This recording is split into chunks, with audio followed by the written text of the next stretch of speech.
Bonjour à tous, heureuse de vous retrouver sur la chaîne de Tony et Léon. On connaît tous le don de sang pour les humains, mais il faut savoir que nos chiens et nos chats peuvent aussi en avoir besoin. Et c'est bien souvent lors de situations d'urgence qu'ils ont un besoin de sang. Ce don de sang est vital pour eux, bien sûr à la suite d'un accident, mais ça peut être aussi le cas lors d'une intoxication, lors d'une hémorragie suite à un traumatisme ou à une autre pathologie grave. Il faut savoir que les produits sanguins pour nos patients chiens et chats ne sont pas donnés via une banque centrale, comme ça existe en humaine. Il y a certaines cliniques qui peuvent faire des transfusions sanguines. Et c'est justement dans ce cas-là que nous allons vous emmener aujourd'hui chez Advesia en région parisienne pour visiter leur banque de sang. Suivez-moi.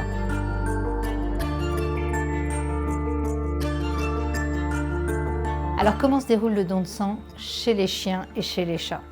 Il faut savoir qu'un chien ou un chat qui vient pour un don de sang est reçu en consultation par un des vétérinaires d'Advesia afin de réaliser un check-up santé et un examen sanguin complet.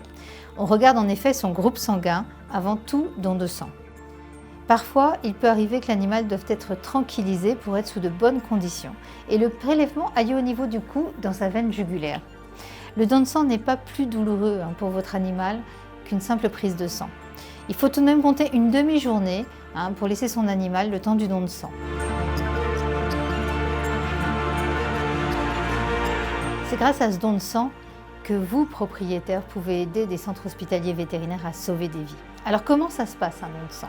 Eh bien, il faut savoir que les propriétaires d'animaux se portent volontaires selon plusieurs critères.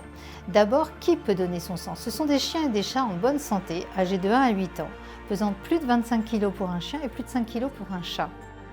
Les donneurs de sang devront avoir leur vaccin à jour, les traitements contre les vers, les puces et les tiques aussi à jour. Les femelles stérilisées peuvent donner leur sang, mais par contre celles qui attendent des petits, qui sont gestantes, ne pourront pas donner leur sang.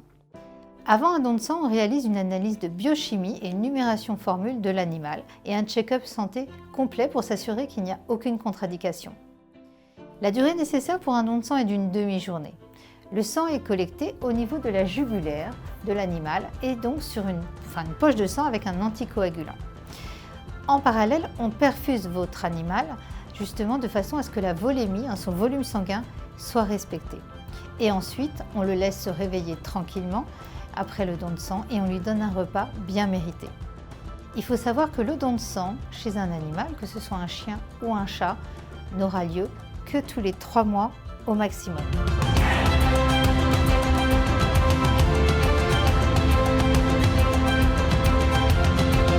Alors quels animaux vont bénéficier de ces dons de sang? Tout comme les humains en fait, les groupes sanguins chez nos carnivores domestiques sont réalisés afin de s'assurer des compatibilités des transfusions à venir.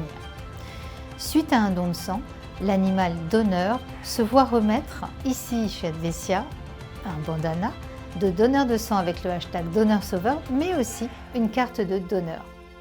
Alors, pensez à cet acte bénévole, généreux, qui un jour pourra peut-être sauver aussi la vie de votre chien ou de votre chat.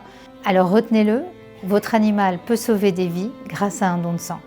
J'espère que cet épisode côté coulisses dans une banque de sang vétérinaire vous aura plu. Si oui, n'hésitez pas à liker, partager et vous abonner à la chaîne Tony et Léon. Et puis laissez-nous un commentaire aussi sur ce sujet, car effectivement, on parle souvent de banque de sang en humaine, mais beaucoup moins en vétérinaire. Et continuez à nous suivre sur la chaîne Tony et Léon. À bientôt.